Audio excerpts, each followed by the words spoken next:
Good morning students. आज हम irrigation engineering के लेक्चर 1 में डेफिनेशन ऑफ इरिगेशन, इरिगेशन की महत्वता और मेथड्स ऑफ इरिगेशन के बारे में स्टडी करेंगे। इरिगेशन इंजीनियरिंग क्या होती है और इरिगेशन सिस्टम हमने क्यों अडॉप्ट किया। जैसा कि हम जानते हैं कि water is an important element for the growth of the plants। ठीक है, प्लांट्स की ग्रोथ में पानी की अपनी एक अहम भूमिका है। हर प्रकार के प्लांट को या क्रॉप्स को डिफरेंट टाइम पे जो है डिफरेंट क्वांटिटीज़ में पानी की आवश्यकता होती है और ये पानी हमको नेचुरल फॉर्म में कहाँ से मिलता है, या तो रेन्स के थ्रू मिलेगा या फिर जो है हमको रिवर में जो फ्लड वाटर है, एक्स्ट्रा जो वाटर है, उसके थ्रू हमको जो है क्रॉप प्रोडक्शन में नेचुरल फॉर्म में वाटर मिलता है। पर जैसा हम जानते हैं कि जो हमारे यहाँ रेनफॉल पीरियड है वो बहुत अनसर्टेन होते हैं और क्वांटिटी ऑफ रेनफॉल भी अनसर्टेन होती है।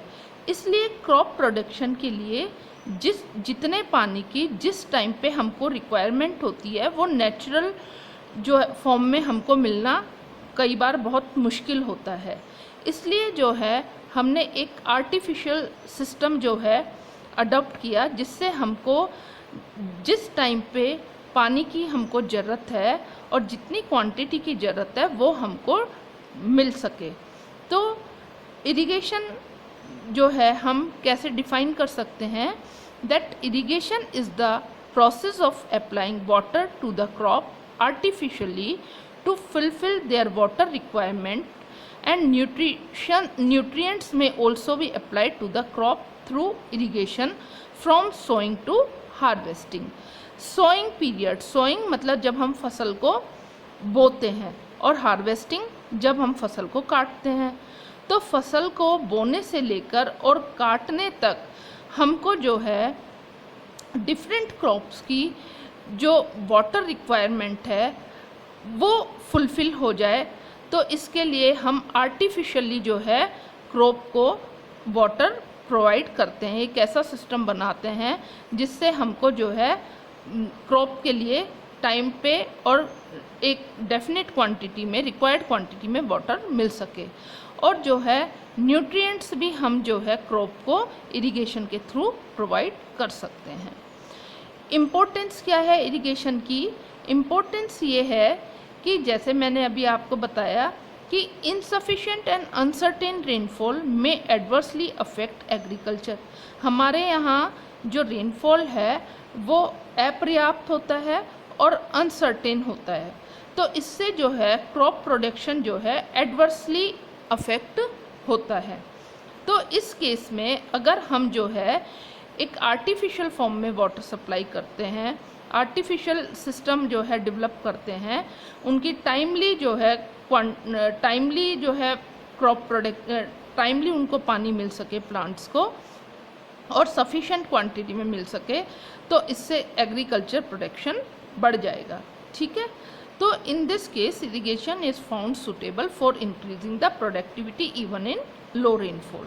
दूसरा है, as the rainfall season are specific in most of the region it is not possible multiple cropping in India. हमारे यहाँ जो रेनफॉल सीजन्स हैं वो मोस्टली जो है ज़्यादातर एरियाज़ में स्पेसिफिक होते हैं कि इसी टाइम पे हमारे यहाँ रेनफॉल होगा। तो इस कंडीशन में हम मल्टीपल क्रॉपिंग नहीं कर सकते। तो अगर हमको मल्टीपल क्रॉपिंग जो है करनी है तो वो जो है इरिगेशन के थ्रू हम कर सकते हैं। दूसरा, irrigation has help to bring most of the fallow lands under cultivation. बहुत सारी जो बंजर भूमि है उसको जो है उपजाऊ भूमि में भी हम इरिगेशन की हेल्प से यूज़ कर सकते हैं। ठीक है, लेकिन जो इरिगेशन है उसमें जो पानी है वो हमको ऑप्टिमम क्वांटिटी में अप्लाई करना चाहिए। जितनी हमको ज़रूरत है सिर्फ उतना ही पानी हमको जो है प्रोवाइड करना होता है, क्योंकि अगर हमने जो है ओवर इरिगेट कर दिया तो इससे दूसरी तरह की प्रॉब्लम्स जैसे वाटर लॉगिंग है, इंक्रीज सॉल्ट कंसंट्रेशन है, ये सब बढ़ सकती हैं, जिसके बारे में हम आगे के चैप्टर्स में पढ़ेंगे। ओके, अब है मेथड्स ऑफ इरिगेशन।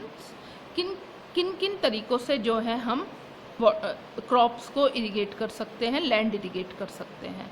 तो बेसिकली अगर हम जो है इसको दो पार्ट में डिवाइड कर सकते हैं, direct irrigation method and indirect irrigation method. Direct irrigation method में through bye constructing headworks.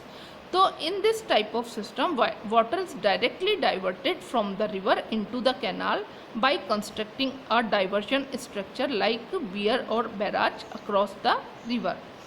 River के अक्रॉस हम वियर और बैराज बना के वाटर लेवल को थोड़ा सा अप कर देते हैं और वाटर को डायरेक्टली हम जो है रिवर से कैनाल में जो है डाइवर्ट कर देते हैं थ्रू डायरेक्ट इरिगेशन मेथड में। और इसमें भी पेरेनियल इरिगेशन हो सकता है, इनंडेशन इरिगेशन होता है। पेरेनियल इरिगेशन जो हमको जो है पूरे साल भर जिन कैनाल से हमको वाटर मिलता है उसको हम किस कैटेगरी में डालेंगे, पेरेनियल इरिगेशन। और इनंडेशन इरिगेशन वो होती है कि जब हमारे पास पानी है उस समय हम जो है उसको कैनाल में जो है वाटर डाइवर्ट कर सकते हैं। तो उसके बाद है स्टोरेज इरिगेशन।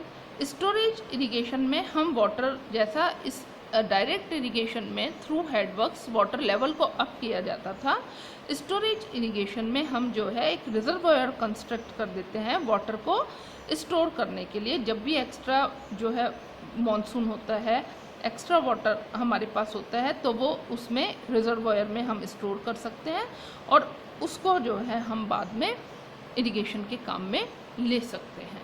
इसके अलावा अब इन मेथड्स के अंडर में हमारे पास बाकी मेथड्स आते हैं कि किस तरह से हम जो है पानी को जो है अप्लाई कर सकते हैं। मेथड्स ऑफ इरिगेशन इसमें है सरफेस इरिगेशन एंड सब सरफेस